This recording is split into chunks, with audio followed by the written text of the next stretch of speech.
voilà merci donc ginnaaw bi ñu sant yàlla julli ci Yonent bi ñu ngi nuyu mbokki Thiès yëpp mais plus particulièrement mbokki waa Thiès Est yi nga xam ni mooy sunu commune ñuy remercier vraiment mobilisation bi amoon ci Thiès waa yëpp pour aller voter massivement ci élection yi ñun ñi nga xam ne nag ñoo taxaw fii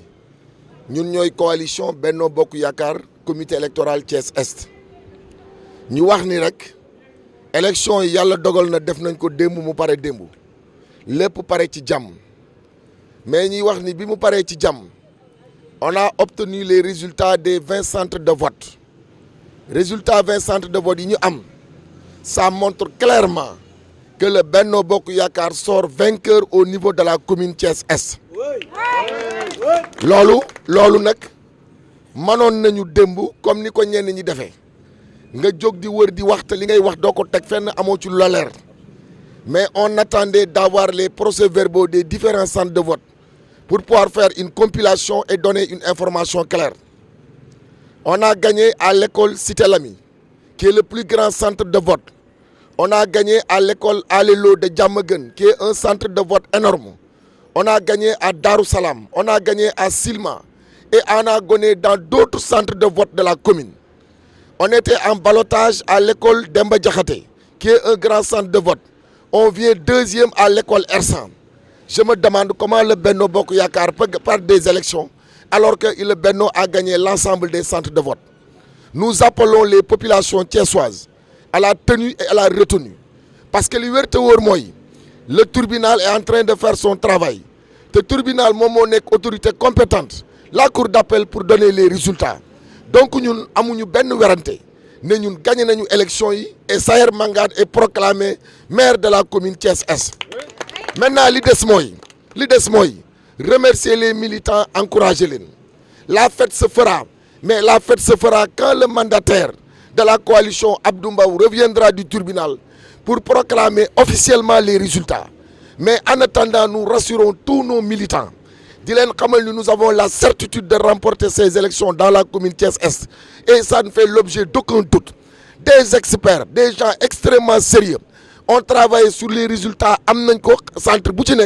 am nañ lañ fa am te xam nañ résultats yi ñun ñoo ko gagné donc li ñuy wax mooy xuloowuñu xeexuñu xasewuñu waaye gagné daal doo ko def ba noppi di xuloo comme ñun dañoo gagné nag dañuy toog noppi suñu toogee noppi ba résultat officiel bi génn ñi teg ko ci loolu loxo ci kayit boobaa dinañ génn bëgg ànd ak waa Thiès yëpp mais actuellement non xam nga waa kër Ablaye Dieye su leen neexee ñu génn manifester damay wax ni nag béy manoo ko rey ba noppi ne ko nag sawaay doo wequ nag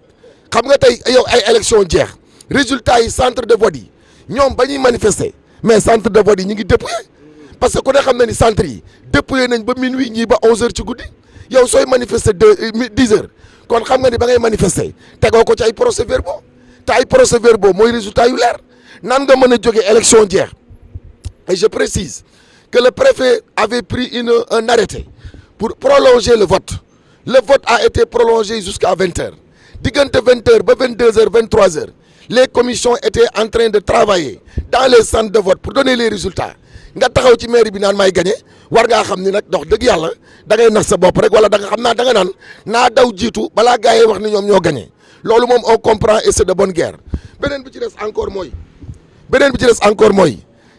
yow gis nañu ne ab beneen candidat malheureux très malheureux d'ailleurs dem di gërëm beneen candidat naan ko dama lay féliciter parce que yow yaa gagné on est désolé on est très désolé yow doo commission bi say résultat sax waxoo ko ndax kenn xamu ko ndax yooyu résultat moom sañoo ko wax dëgg yàlla résultat yi sañoo ko wax xanaa nga daw dem ci beneen candidat naa yaa ko gagné wax dëgg yàlla nag di applaudir kenn xamoo li nga am moom xamoo li mu am d'ailleurs l'erreur que ce candidat là a fait on l'a vu sortir bi mu ñëwee taxaw di wax naan moom moo gagné muy le candidat de Yewwi Askan Wi dani dañ maa woo ne ma yaa gagné comme dañ laa woo ne la yaa gagné kon kay yow xamoo ba xam yaa gagné